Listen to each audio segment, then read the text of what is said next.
the dam now severely cracked, flight crews were counting on the fifth plane to hit its mark and bring down the Myrna.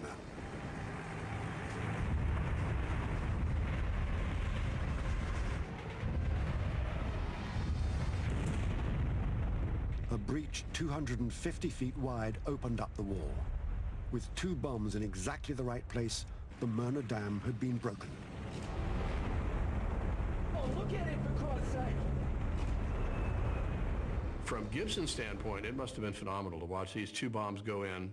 The first bomb actually cracked the dam, and the second bomb that went in and blew up in effectively the right place was just icing on the cake. That dam was going down, and it must have been one amazing sight. Millions of gallons of water swept down the valley, swallowing everything in sight and leaving a trail of destruction and death. Okay, Popsy, Johnny, set a course for home. The rest of you, on to the next target. At 12:56 a.m., Gibson's plane transmitted word of success. Gibson's just signaled. They've done it. They've done it. Bravo! Bravo! They've done it! They've done it! Harris, here's this phlegmatic, taciturn, stony-faced CNC of Bomber Command, leaps from his seat, pumps his fists in the air, and says to Wallace, "Wallace, you could sell me a pink elephant." Guy Gibson's men went on to destroy one more dam, the nearby Ada. Crews from the second and third waves damaged the Sorper and one other dam.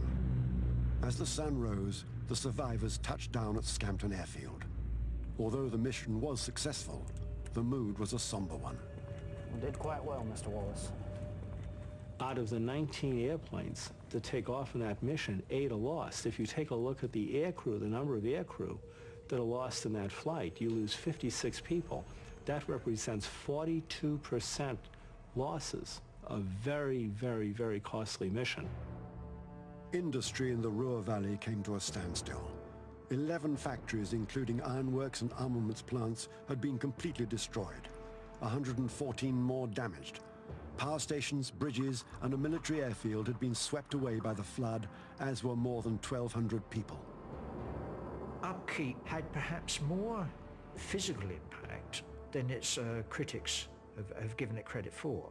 It certainly didn't win the war, and it certainly didn't have a long-term devastating effect on German industry. However, in the immediate area of the Myrna Dam, it was classed a catastrophe by the local authorities. Winston Churchill was in Washington when the news broke. In Congress, he received a standing ovation.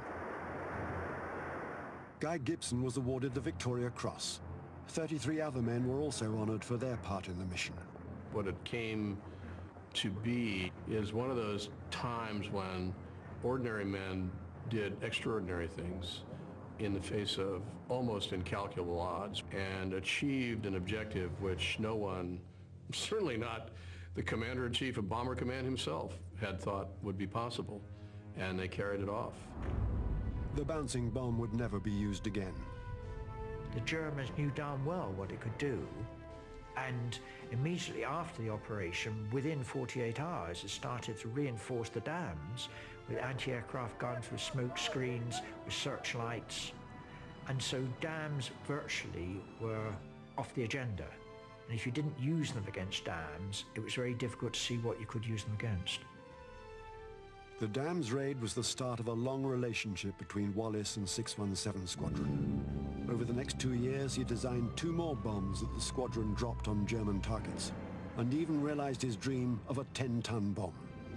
You have many people throughout the course of history who were technological savants who effected changes or inspired other people to do things that was far outside their ordinary capabilities. And Wallace was clearly one of those people. It's the human spirit which marshals itself against identified evil and says, I can defeat that, I can use my skills, I can use the technology that we know, and we will accept the risk.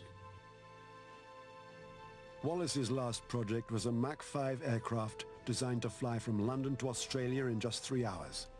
Like many of his ideas, it was way ahead of its time and never came to fruition. On the 30th of October 1979, 92-year-old Barnes Wallis died peacefully in his sleep. Barnes Wallis and his bouncing bomb arrive at just the right moment in the war when the British are desperate enough to take a chance on a long shot.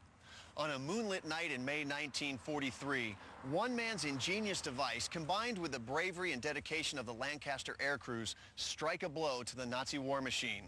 The M3 Factor's power to shape history is a subject we'll continue to explore on Man, Moment, Machine.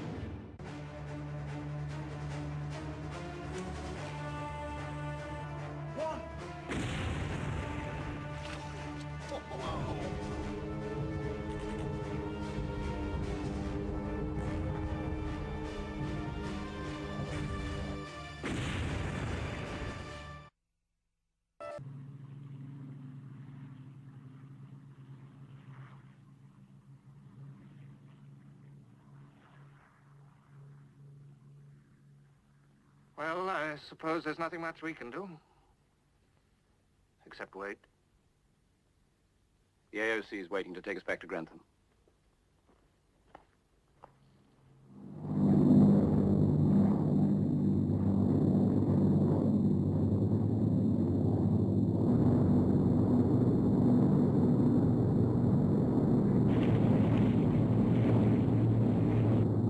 Send a message to Hopgood.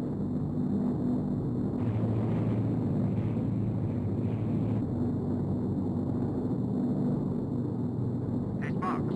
Keep Opsy signaling.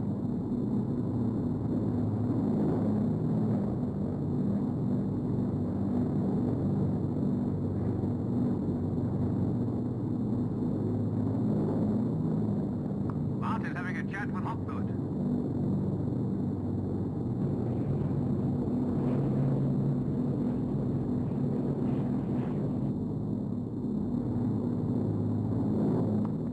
What's he saying, Hutch?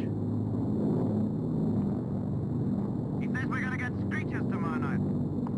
Sure we are. Biggest binge of all time.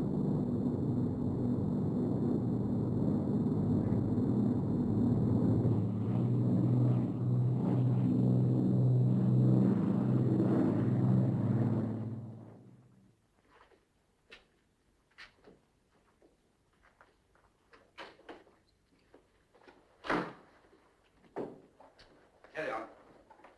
Well, Coggy, how's it going? All right, so far, sir. The first wave's about 20 miles from the Dutch coast. Enemy radars probably picked them up by now.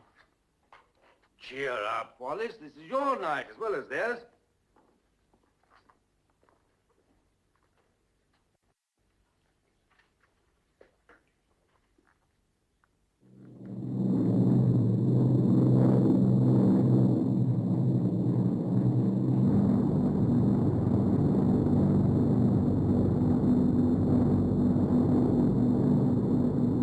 Skipper, ground speed 203. We'll be there in 1 hour 10 minutes. Be over the Dutch coast in 2 minutes.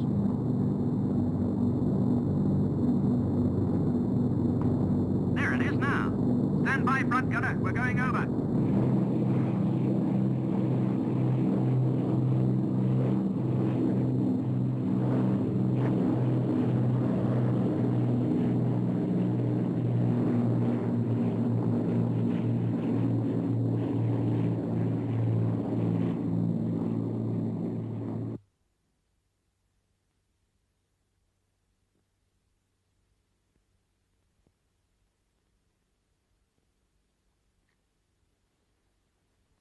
The second wave should be coming up to the Dutch coast now.